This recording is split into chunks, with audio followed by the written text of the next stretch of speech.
Josh was the second born of three. Josh was he was the link that connected the three boys together. Josh loved his family, loved his brothers. From a young age, would always stick up for people and protect them. And from the age of 12, when 9/11 happened, he always at that point knew that he wanted to serve and protect. So he started off as an MP, which is a military police officer. He got stationed in Japan. When he was in Japan, he took a liking to the kennels and the guys who had the dogs, so he would go volunteer because he thought that would be the cool job. You know, he liked animals growing up. We had dogs, and he decided he was going to go help out until they let him be a canine handler. You know, I didn't realize that the canine was actually categorized as a Marine, but they're just as much as a Marine as the soldier.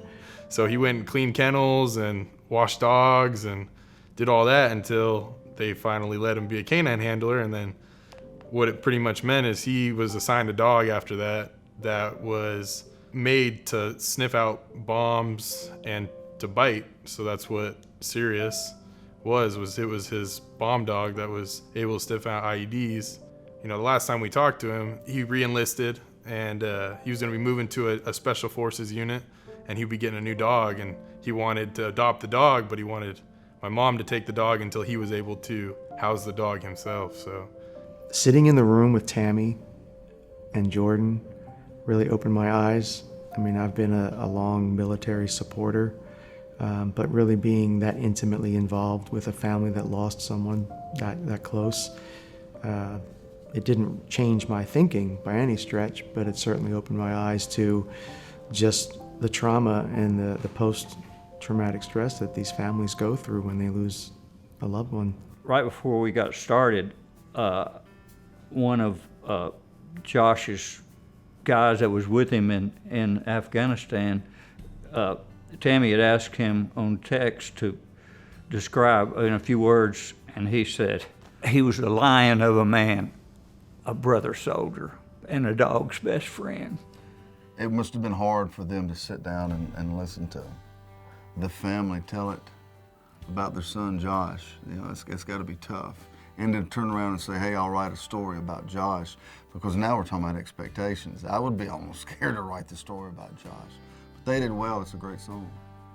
They're so brave to open up their hearts and souls and to tell the story, but I also realize how healing that is, you know.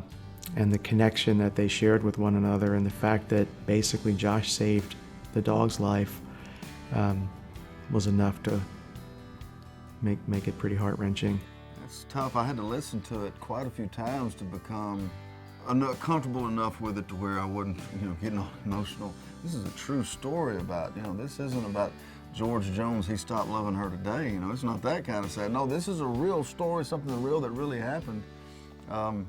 So yeah, I had to listen to this quite a while today in the last week or so before I was ready to come in and sing it without wet eyes.